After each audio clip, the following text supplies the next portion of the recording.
Pembentukan alam semesta. Yang pertama, ada teori hipotesa nebula. Teori hipotesa nebula adalah teori yang mengatakan bahwa tata surya berasal dari proses kondensasi, menggumpal, kabut materi berwujud materi campuran gas dan debu yang berukuran jauh lebih besar dari ukuran tata surya. Yang kedua, ada teori planetesimal. Teori planetesimal adalah salah satu teori pembentukan tata surya yang menjelaskan bagaimana bumi dan planet-planet lainnya terbentuk. Dan yang terakhir, ada teori Big Bang. Teori Big Bang adalah teori yang menjelaskan bahwa alam semesta ini dimulai dari satu titik tunggal yang sangat panas dan padat, kemudian mengembang hingga membentang jauh.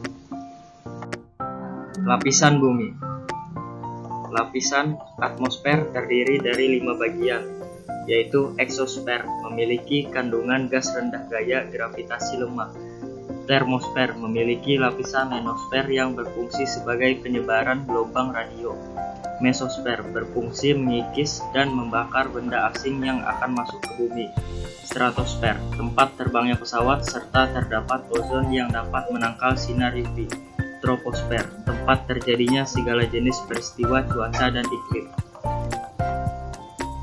Litosfer. Litosfer adalah lapisan dari kerak bumi yang paling atas atau paling luar. Selain batuan, litosfer juga terdiri dari mineral. Mantel bumi dan arus konveksi. Apa sih mantel bumi?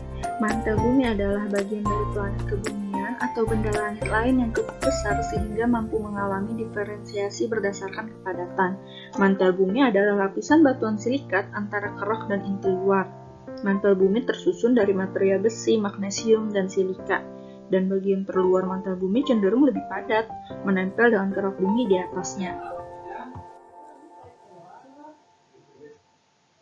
Apa sih arus konveksi? Arus konveksi adalah perpindahan kalor dari satu tempat ke tempat lain bersama dengan gerak partikel-partikel bendanya.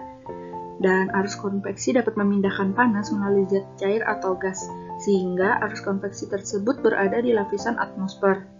Seperti yang kita lihat pada contoh, itu adalah contoh saat air yang mendidih.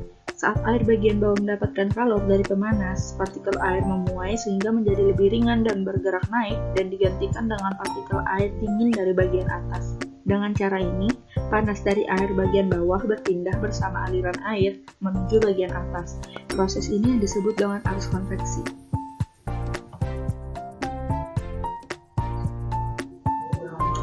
Yang terakhir, saya akan menjelaskan tentang inti bumi dan magnet bumi.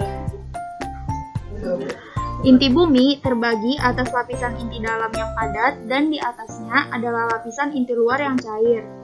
Dari segi kandungan kimia, kandungan bagian inti bumi adalah paduan antara besi dan nikel. Struktur bumi dapat dijelaskan dari faktor suhu dan tekanan. Pada inti bumi, panas yang ditimbulkan oleh peluruhan radioaktif akan melelehkan batuan. Tekanan tinggi sebaliknya akan cenderung memadatkan batuan. Dengan demikian, walaupun pada inti dalam suhunya paling tinggi yaitu mencapai 3000 derajat Celcius, tekanan dari lapisan batuan di atasnya lebih kuat pengaruhnya sehingga inti dalam berwujud padat. Di lapisan inti luar, tekanan lapisan batuan di atasnya tidak cukup tinggi untuk mengimbangi kekuatan faktor suhu sehingga dihasilkan wujud padat.